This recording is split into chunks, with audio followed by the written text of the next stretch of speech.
Olá, me chamo Jonathan de Oliveira Lima e Silva e, como proposta da terceira atividade da matéria de beneficiamento mineral, venho apresentar sobre os erros totais de amostragem. Começando com o primeiro questionamento: quais são os erros que compõem o erro de amostragem e quais são os erros que compõem o erro de preparação? Relacionado ao grupo de amostragem, é relacionado à variabilidade do material do lote, onde é constituído pelo somatório de 7 erros. O primeiro erro do grupo de amostragem é o erro de ponderação. São erros relacionados à forma de atribuir peso à amostra desejada devido à ausência de uniformidade na densidade do material e ou no caso de materiais em deslocamento contínuo em relação da não existência de uma vazão constante. O segundo erro relacionado à amostragem é o erro de integração. São erros relacionados à forma de distribuição das partículas dentro da amostra, na qual não se tem um material homogêneo e bem distribuído dentro dela. O terceiro erro relacionado à amostragem é o erro de periodicidade. São erros relacionados à ocorrência de características que se deseja quantificar dentro da amostra. O quarto erro relacionado à amostragem é o erro fundamental. São erros relacionados à heterogeneidade da amostra global em relação à quantidade de amostra coletada. Quanto menor a relação da amostra coletada em relação à amostra global ou lote, maior pode ser o erro fundamental.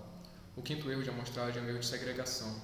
São erros relacionados à distribuição localizada do material, como no caso da amostra probabilística e da não probabilística. O sexto erro de amostragem é o erro de delimitação. Esse erro está diretamente ligado ao incremento que compõe a amostra. O equipamento de coleta desse incremento deve conter tamanho suficiente para coletar tanto material grosso quanto material fino presente no lote. O sétimo erro de amostragem é o erro de extração. É também um erro relacionado ao incremento da amostra. No caso, esse erro é causado pela forma de retirada do material de incremento. Já os erros relacionados à preparação da amostra são compostos do somatório de 5 erros que são mais conhecidos. O primeiro erro é relacionado à perca de material constituinte da amostra. O segundo erro é relacionado à contaminação da amostra, como no caso de mistura de lotes distintos de amostras.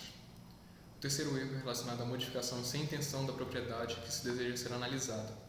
Pode ser causado por alterações relacionadas à temperatura, pressão ou pelo próprio meio de transporte da amostra. O quarto erro é relacionado a é ocasionado sem intenção pelo operador, como erro de mistura de incremento de amostras diferentes. O quinto e último erro é relacionado à modificação com intenção da propriedade de interesse a ser mensurado, como também pode ser usualmente chamado de salgar a amostra ou então por motivos relacionados ao transporte para facilitar a movimentação. O segundo questionamento seriam quais desses erros podem ser determinados quantitativamente e quais podem ser mitigados ou eliminados. Como foi explicado anteriormente, os erros relacionados à amostra do 1 ao 5 são erros meio que inevitáveis, podendo assim ser realizados experimentos para estimar as médias ou as variâncias desse erro.